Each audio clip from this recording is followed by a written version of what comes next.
नमस्कार विद्यार्थी व पालक मित्रांनो, करिअर मेकिंग गार्डन्स यूट्यूब चॅनलमध्ये आज आपल्या सर्व विद्यार्थी आणि पालकांना संपूर्ण भारत देशामधील नीट परीक्षेसाठी एनटीए कडे झालेला रजिस्ट्रेशन, त्याचबरोबर प्रत्यक्ष परीक्षेला बसणाऱ्याची जी सांख्यिकी आहे, त्याला आपण स्टॅटिस्टिक्स असं म्हणतो, हे तुम्हाला मी आज मांडण्याचा प्रयत्न करणार आहे। नीट यूजी 2026 मध्ये 22,79,000 एवढ्या विद्यार्थ्यांनी रजिस्ट्रेशन केलं होतं। त्यापैकी प्रत्यक्षात 96.9 म्हणजेच 22,08,000 एवढ्या विद्यार्थ्यांनी प्रत्यक्ष परीक्षा दिलेली आहे। हे वेगवेगळ्या केंद्रशासित प्रदेश किंवा संपूर्ण भारत देशामधील असणाऱ्या घटक राज्यामध्ये आणि बाहेरच्या जवळपास 7 ते 9 देशामध्ये हा नीटची एक्झाम कंडक्ट झालेली होती। त्यामध्ये जर आपण सर्वे करायला गेलं तर प्रमुख भारत देशातील 4 राज्य, त्यामध्ये उत्तर प्रदेश, महाराष्ट्र, बिहार आणि राजस्थान या 4 राज्यात मिळून एकंदरीत 41% एवढ्या विद्यार्थ्यांनी म्हणजेच 8.5 लाखाच्या आसपास जवळपास या 4 राज्यामध्ये विद्यार्थी बसले होते। उत्तर प्रदेशमध्ये 3,60,000 एवढे नीट परीक्षेसाठी यावर्षी परीक्षेला बसले होते।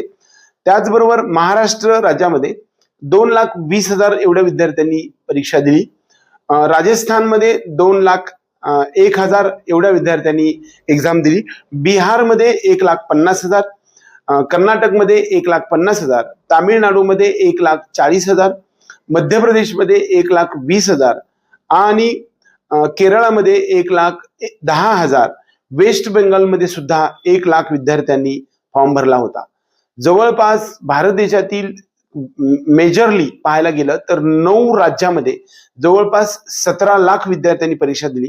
बाकीच्या लक्षद्वीप, दादरा नगर हवेली, त्याचबरोबर हे जे काही छोटे छोटे बेट आहेत किंवा ज्याला आपण केंद्रशासित प्रदेश असं म्हणतो, या ठिकाणी मात्र खूप कमी विद्यार्थ्यांनी परीक्षेला बसले आहेत। जवळपास 17 लाख एवढ्या विद्यार्थ्यांनी 9 राज्यामध्ये परीक्षा दिली आहे। यावर्षी 20,08,000 एवढ्या विद्यार्थ्यांनी परीक्षा दिली होती। म्हणजेच पर्सेंटाईल काढायला गेलं तर 50% आपल्याला 11,04,000 एवढ्या रँक वरती आपल्याला 50% येणार आहे। आपल्या सर्व विद्यार्थी आणि पालकांना ह्या स्टॅटिस्टिकल डाटा आवडला असेल तर व्हिडिओ लाईक करा, त्याचबरोबर चॅनलला सबस्क्राईब करून बेल आयकॉन दाबा। एवढंच या निमित्ताने। जय हिंद, जय महाराष्ट्र।